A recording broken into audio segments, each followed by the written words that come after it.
performance publishing group, making a difference one story at a time.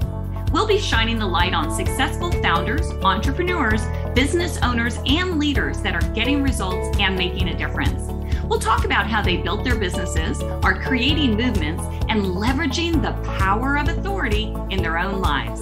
Be sure to stick around to the end of the show, and we'll reveal how you can be our next guest. Let's get started. Hey everybody, this is Michelle Prince with the Power of Authority Spotlight, and I'm excited to shine the light on a entrepreneur founder who is doing some incredible things in the franchise world. But let me tell you about Rich LeBrun. He is passionate about helping executives who are in transition, and he guides them through the following. I'll give you the list of what he guides them through to get people from where they are to where they want to go. How to help build wealth even later in life. Who doesn't want that? How to reinvent yourself. It's not over. You still have what it takes. How to write your life's next chapter, which all of you know I love talking about chapters, and then going from success to significance. So we share a lot of similar goals and alignment. And so I'm excited to have you on the show. Rich, welcome. Well, Michelle, thanks. And I agree. You and I definitely share a lot of values here. So I'm looking forward to talking more about it. Yes, absolutely. Well, first and foremost, tell us what you do. What does your company do, and how do you help people? Yeah, well, I'm a franchise consultant. And what I actually help people do is get into business for themselves. Specifically, we specialize in the franchise industry. And it really fits our clients well. Our clients, although we have outliers, our clients are generally 45 to 65, executives, middle management, all the way up to CEOs.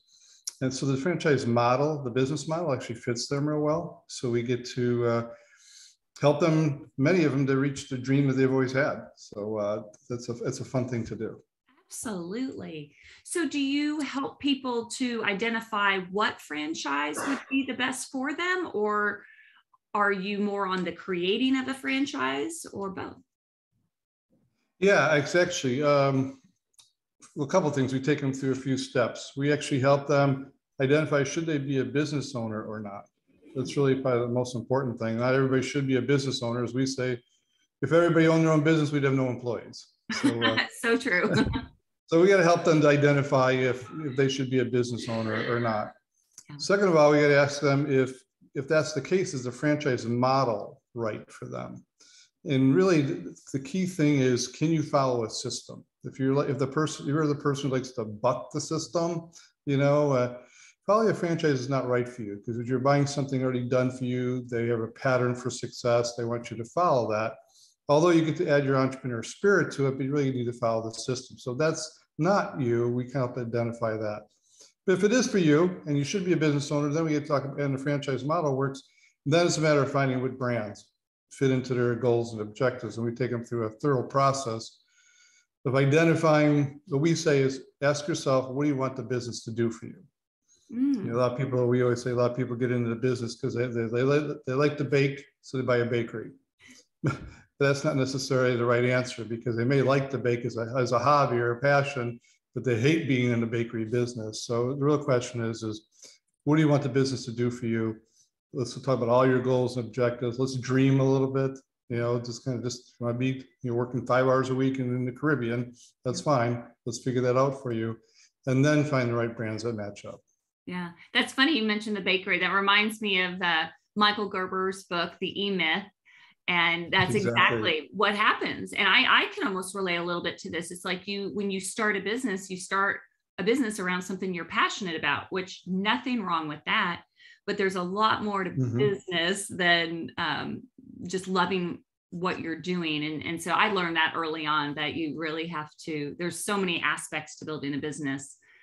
It's not just because you love the business. Yeah, and Michael Gerber brings it out, and it's a great book. I recommend it to everybody who gets into business. They should read it. It's kind of the Bible of small businesses. And but that's where they make mistake, is they kind of just jump in because they like to bake, and then they just get in trouble. So it's better to take a more, we call it strategic approach. It's money invested, it's vocational changes, it's a family investment. There's a lot of attributes that people really need to take in consideration besides just passion. So when you are helping somebody to determine if they're the right person for a franchise, and they, let's say they are, do you work with just specific franchises or franchises that you recommend that they take a look at, or do you help them to shop all kinds of different franchises? How does that work? Yeah, well, the industry is pretty large. It's a very robust industry. It's about 3,500 brands, and depends how you carve up the industries. You could 30, 40, 50 industries, depending how you carve them up. Yeah. So it's pretty broad. Not all of them are good. Anybody can franchise anything today. You need a little bit of money and a couple of attorneys, you can become a franchise. Yes. And generally, those ones that are marginal, maybe don't have a good executive team. Maybe they're not funded well enough to really support the franchise system. So yeah, we represent hundreds of brands, to answer your question. Okay. And all sorts of industries, from food to fitness to medical to accounting, payroll, sports and fitness, automotive. Okay. So we have a wide variety to choose on behalf of our clients. I just think the franchise world is so fascinating. I have some friends peripherally in that world, and to me, it just seems like a totally different world from the way we do things. And so it fascinates me. How did you get into this? Well, thanks for asking, because that's my story. Okay. My story is exactly what I do with my clients. And this is why I really just love what I do.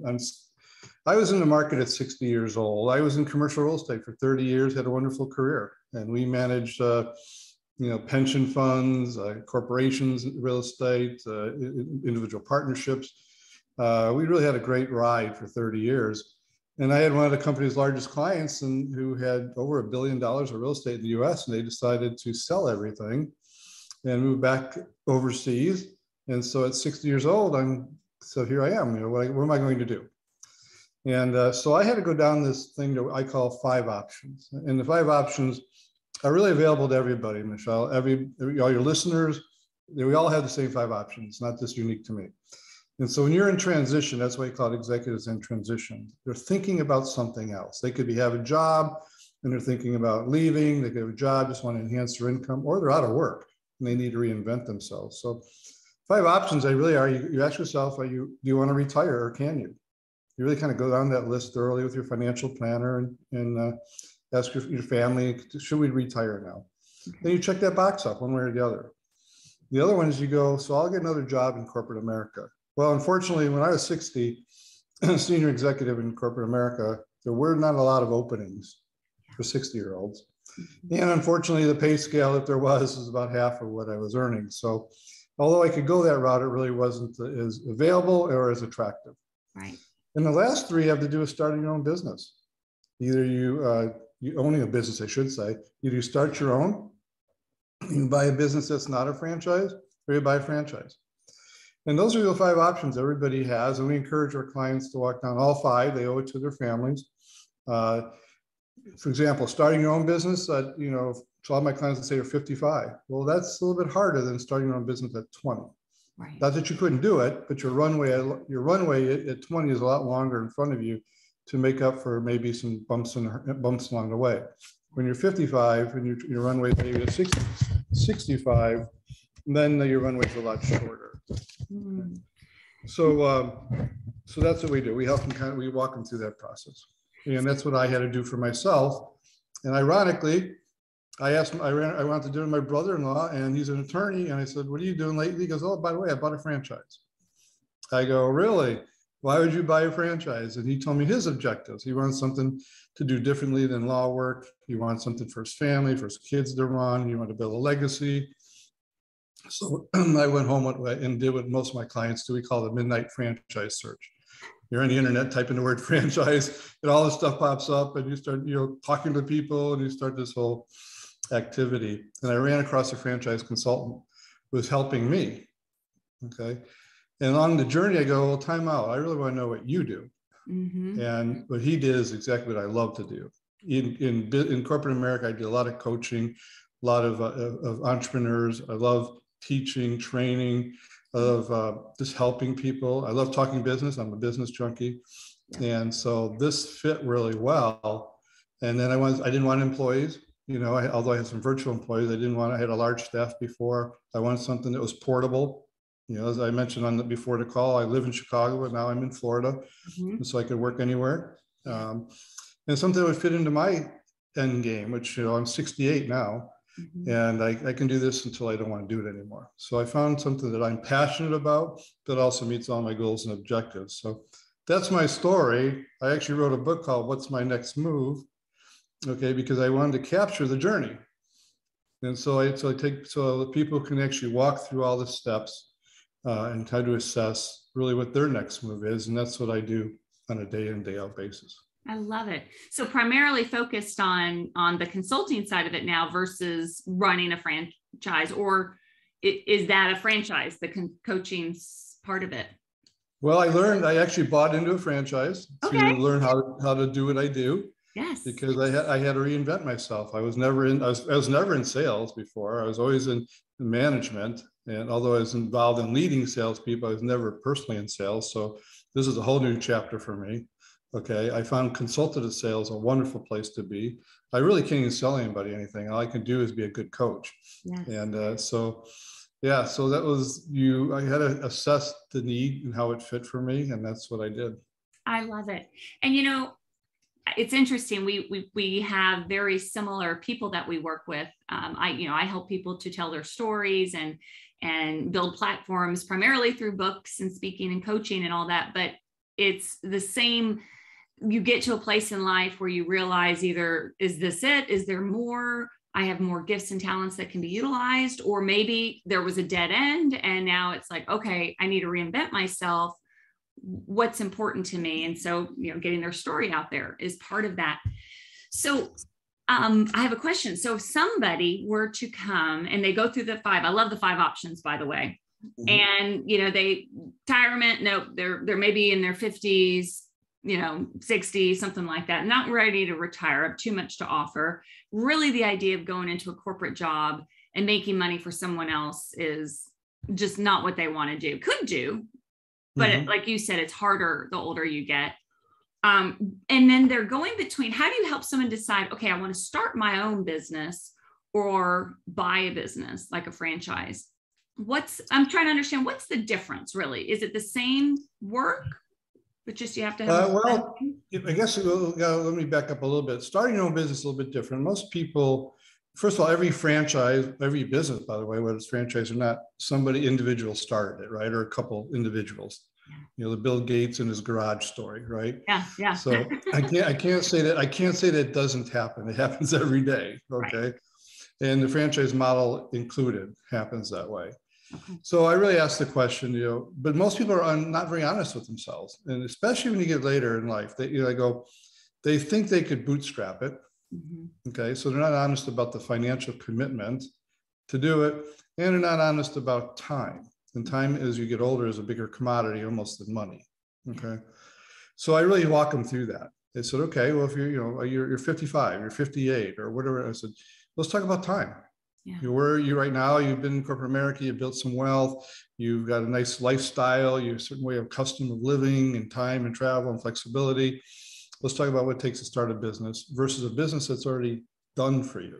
Okay. Now, buying a franchise just means you can overcome that first, 5 years of learning a business where you're working all the bugs out, testing them, the brand awareness.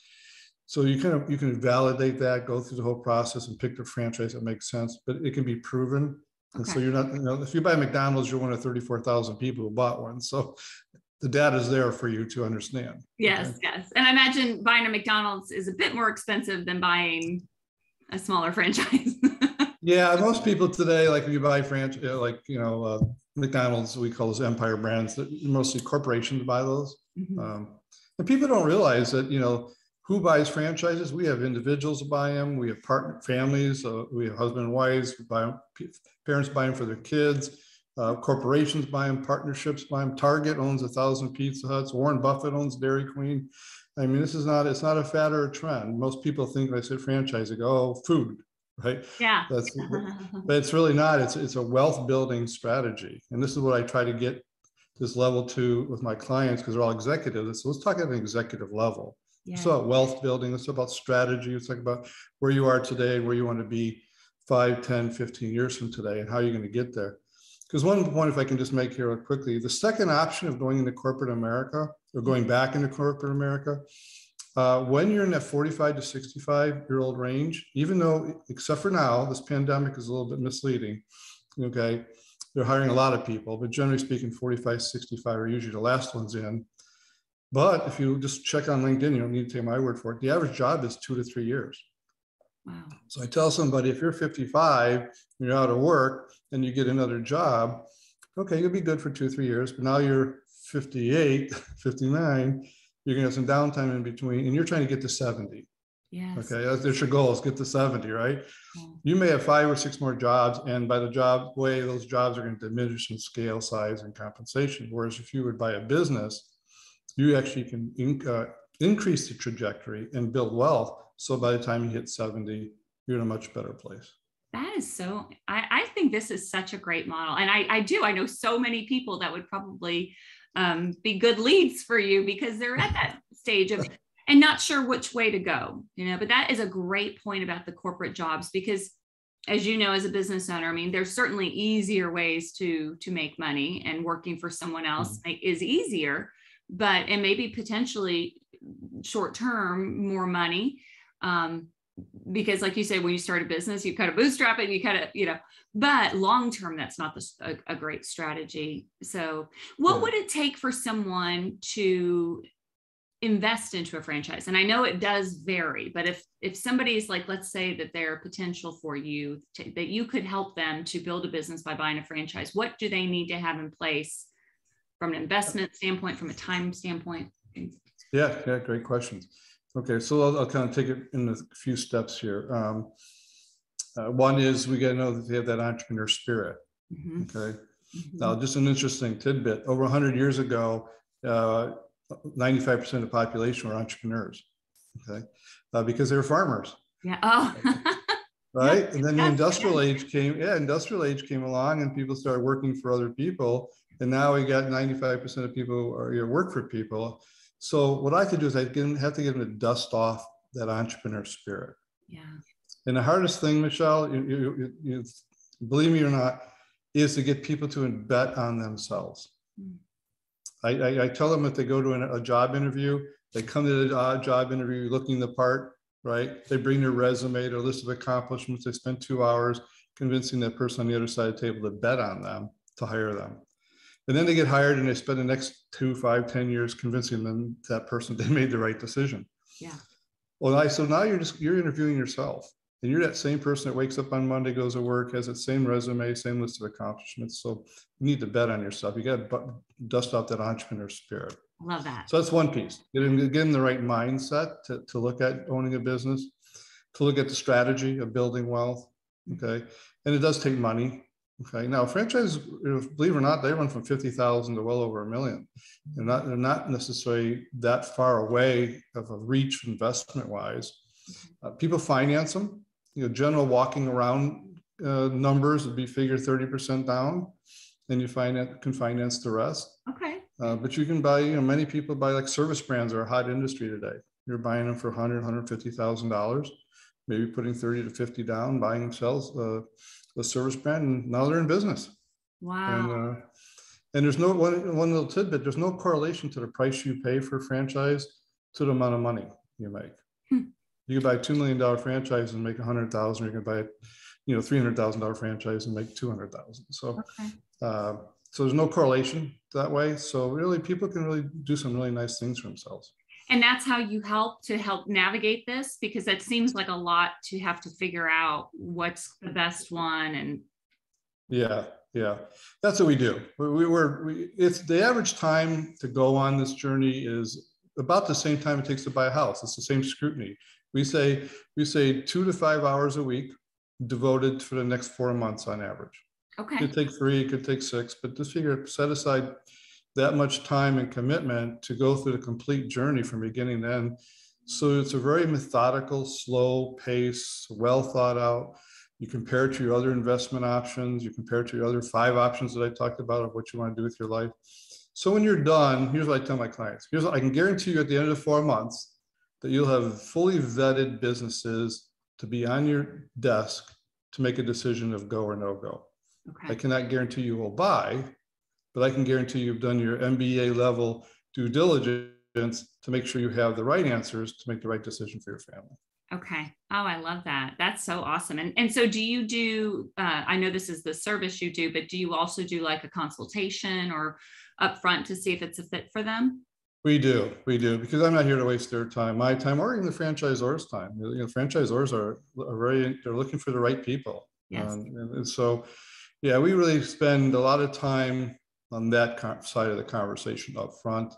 And a lot of people they're very candid. They're like, Rich, I haven't the foggiest idea. It's new territory for me. And I look at their resume, and they're a senior executive running 300 people in a major corporation, and they're like uncertain here. I go, okay, well, that's okay. Let's just put our business hat on. Let's go through the process. Trust the facts to lead you to the conclusion. Trust yourself how you make major decisions, and let's take that approach. Now, I have testimonies on my website of people who went through the journey and did not buy, and I'm okay with that. I mean, I like to make money. Don't get me wrong. But I'm 68 years old. I love what I do. I want people to know about this option. I really do. That's my mission, is let people know about the option, go down that path. But if I help them make a decision not to buy, then that was the right decision for them too. So they didn't make a wrong decision and do something maybe that could hurt their family. Right, exactly. You don't want somebody to buy a franchise and then find out that's just not their personality, or they're not committed to it, and then it's a waste of. Yeah. People that scare me the most are going, "Hey, Rich, let's buy a franchise, and let's buy it tomorrow." I go, "No, slow this thing down here." Yeah. Yeah, I might want to think that through a little bit, but yeah, just a little bit. Right? Well, this is so fascinating. I could talk about this so much longer. How can people get a hold of you, though? Yeah, a couple of ways. One, you can go to my website. It's RLeBrun, which is my last name, LeBrun.com.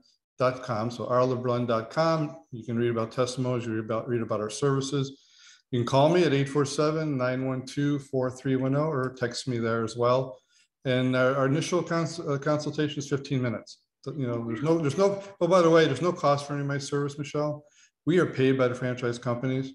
And so, yeah, we're not married to any particular brand or paid by the franchise companies. I don't care if you buy a $50,000 franchise or $1 million, doesn't make a difference to me. So we're very comfortable taking our time with our clients, and it's no risk to them financially. It's a commitment of time, but they spend no money on the journey to investigate this. I did not realize that. That's amazing. That is such, wow, what a service. Oh my goodness. Yeah. Okay, I'm thinking my wheels are spinning. I'm like, okay, Rick, I might have people to send your way. Yeah, fantastic. Well, thank you so much for joining today and just bringing more, or at least for me, more insight into the franchise world. And it sounds like it's a very doable, maybe, responsible, smart way to go if you're looking to build a business and have a little bit more guarantee. It's really, I think it's America's best kept secret. It's available to everyone, by the way, gender, race, you need some money, don't get me wrong, but it's really, anybody could build wealth and take their time and become a business owner. So Michelle, I appreciate what you do, and thank you for having me on the show. This is really great to meet you. Thank you. So great to meet you. And I can see the passion coming out of you as you talk about this. So thank you. All right. Well, that's it for the Power of Authority Spotlight. We will see you next time. Make it a great day.